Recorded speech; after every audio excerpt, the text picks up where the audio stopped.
The Persian culture is predominant in modern-day Iran, where Farsi is the national language. Most Persians practice Shia Islam, but there are still cultural ties to the ancient religion of Zoroastrianism. The Persian New Year, Nowruz, celebrated for 13 days of March, starting with the equinox, includes cleaning, fire festivals, cooking traditional foods, and well-wishing. The Persian culture values respect and humility. In accordance with these values, compliments are understood to be courteous, but disregarded by many. The Farsi word taruf is the social principle of Persian social etiquette.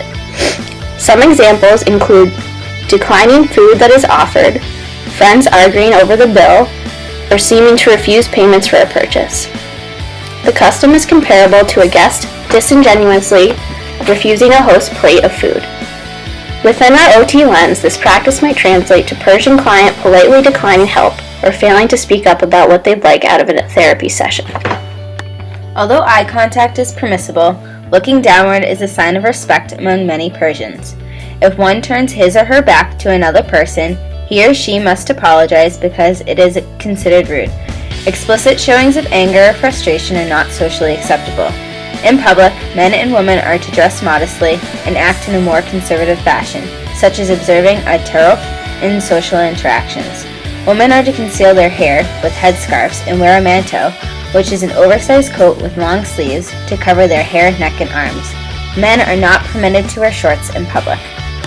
Publicly, introductions are restricted to members of the same sex, since men and women socialize separately. The culture highly values family, and family members are considered part of an inner circle, where emotions may be more freely expressed. Another practice that is reflective of Persian family values is that the elderly live at home with the family.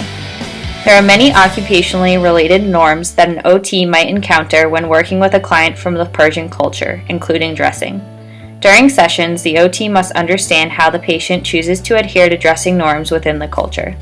If therapists need to evaluate a part of the body that is covered, the assessment should be in a private room or behind a curtain. In a hospital or rehab setting, a base layer of clothing under a gown might be required to respect the patient's culture and support his or her comfort during treatment. Occupational therapists may need to consider dietary restrictions related to religion when working on occupations related to preparing food and eating. Many Persians practice eating from a seated position on the floor. In Persian culture, it's only appropriate to consume food with one's clean hand, which is customarily the right hand. Having the strength and range of motion to feed oneself with the right arm would be an important OT goal and might require adaptations.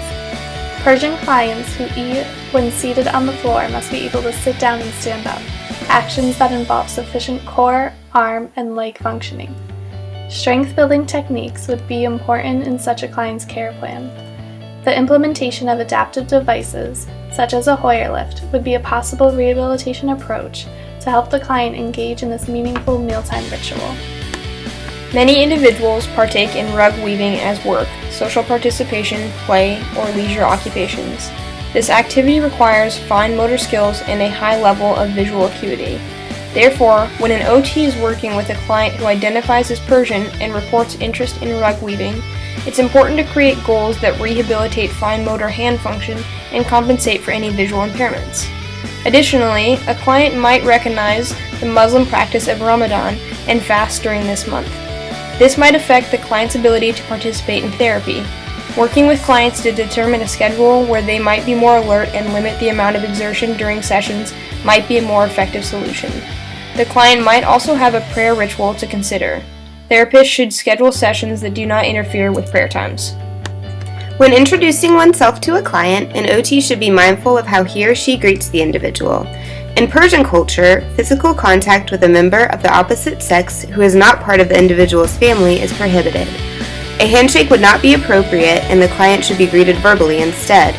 Salam, which translates to peace in Farsi, is a common Persian greeting.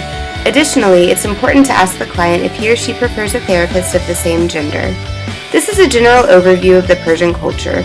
Each client has unique individual values and practices. It's best to communicate openly with clients and respectfully ask questions to ensure interactions are considerate and effective.